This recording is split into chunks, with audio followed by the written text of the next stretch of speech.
Gear മാറ്റുമ്പോൾ clutch പിടിക്കണം നിർബന്ധമാണ് അല്ലേ? ഗിയർ മാറ്റുമ്പോൾ ഇപ്പോൾ ക്ലച്ച് എന്തായാലും പിടിക്കണം. നമ്മൾ വെറുതെ ചവിട്ടി കൊടുത്തിട്ട് കാര്യമില്ല. ഇത് എപ്പോഴും നിർബന്ധമാണോ? Welcome to day 1 of understanding a motor cycle. നിങ്ങൾ ഈ സൗണ്ട് കേട്ടിട്ടുണ്ടായിരിക്കും.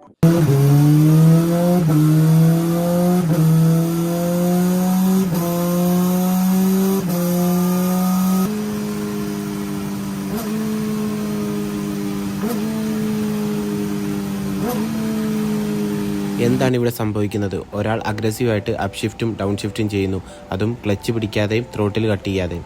നിങ്ങൾ പലപ്പോഴും ക്വിക്ക് ഷിഫ്റ്റേഴ്സ് എന്നും ഓട്ടോ ബ്ലിപ്പേഴ്സ് എന്നും പലയിടത്തും കേട്ടിട്ടുണ്ടാവും. പക്ഷേ എന്താണെന്ന് ഇപ്പോഴും എല്ലാവർക്കും അതിനെപ്പറ്റി വ്യക്തമായ ധാരണയില്ല. അപ്പം നമുക്കൊന്ന് നോക്കാം, എന്താണ് ക്വിക്ക് ഷിഫ്റ്റേഴ്സ്, എന്താണ് ഓട്ടോ ബ്ലിപ്പേഴ്സ്.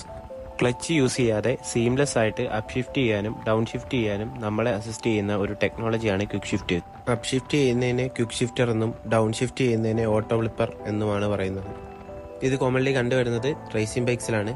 കാരണം ക്ലച്ച് പിടിച്ചുള്ള ഷിഫ്റ്റിംഗ് മൂലം ഉണ്ടാകുന്ന ടൈം ഒഴിവാക്കാനും അതുമൂലം നല്ലൊരു ലാപ്പ് ടൈമിൽ ലഭിക്കാനാണ് ഇത് കോമൺലി റേസിംഗ് ബൈക്സിൽ യൂസ് ചെയ്യുന്നത്. പക്ഷേ ഇപ്പോൾ ഇറങ്ങുന്ന ഒട്ടുമിക്ക എല്ലാ ബൈക്കുകളിലും ഇതൊരു ഫീച്ചറായി തന്നെ പ്രൊവൈഡ് ചെയ്യുന്നുണ്ട്. അപ്പോൾ ക്വിക്ക് ഷിഫ്റ്റർ എന്താണെന്ന് നിങ്ങൾക്ക് മനസ്സിലായിട്ടുണ്ടെന്ന് വിചാരിക്കുന്നു. എന്തെങ്കിലും ഡൗട്ട് ഉണ്ടെങ്കിൽ കമൻറ്റ് ബോക്സിൽ പറയുക. അപ്പോൾ വീണ്ടും ഒരു വീഡിയോയിൽ കാണുന്നത് വരെ bye bye guys, ride safe.